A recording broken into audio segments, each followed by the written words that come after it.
नमस्कार, मैं जूली तिवारी हर समय आपके साथ न्यूज में आप सभी का स्वागत है। तो चलिए नजर डालते हैं आज के कुछ मुख्य समाचारों पर।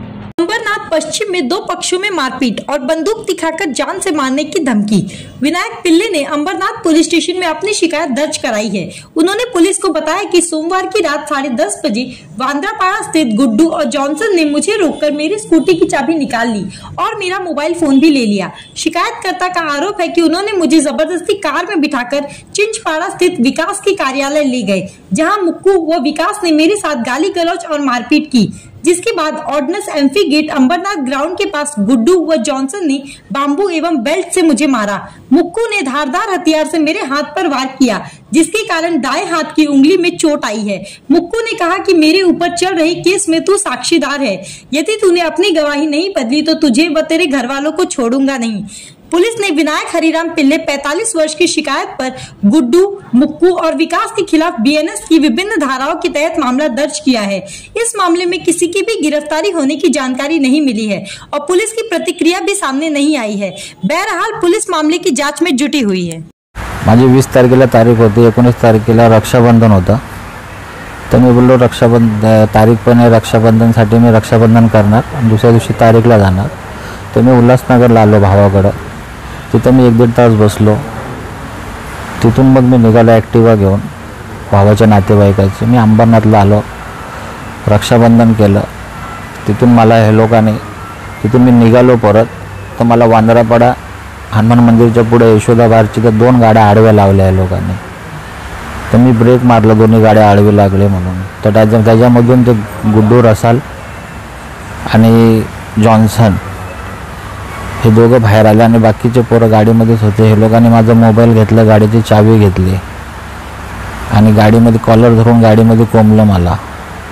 तिथून गाडीमध्ये बसवलं तर गुड्डू रसाल ड्रायव्हिंग करायला बसला। तिथून त्यांनी फोन लावला, स्पीकर ऑन केलं, बोले विनू मिल गया करके। तर तिथून आवाज आला का इसको चिंचपाड़े के ऑफिस में लेके आ। ते आवाज होतं ललिन मुक्कूचा। मला तिथून घेऊन गेले ऑफिसमध्ये। तिथे एक स्टूलवर बसवलं 5 मिनटं। नंतर ते राहुल सोमेश्वर आणि विकास सोमेश्वर आणि ललिन मुक्कू आणि त्याचे इतर मित्र कॅबिनमधून बाहेर आले आणि डायरेक्ट मला मारायला चालू केलं। तिथून मला मारलं 15-20 मिनटं। तिथून परत त्यांनी गाडीमध्ये कोंबलं, बोलले इसको ऑर्डिनेंस पर लो। मला स्टेशनच्या इथून या लोकांनी गाडीमध्ये मारत ऑर्डिनेंसच्या स्टेजवर आणलं एमपीएफ ग्राउंडच्या। तिथं मला 1.5 तास बेरहमीने मारलं साहेब या लोकांनी मला, पट्ट्याने, बांबूने, PVC पाईपने। माझे केस होते देवाचे, त्याने ते केस पण कापून टाकले।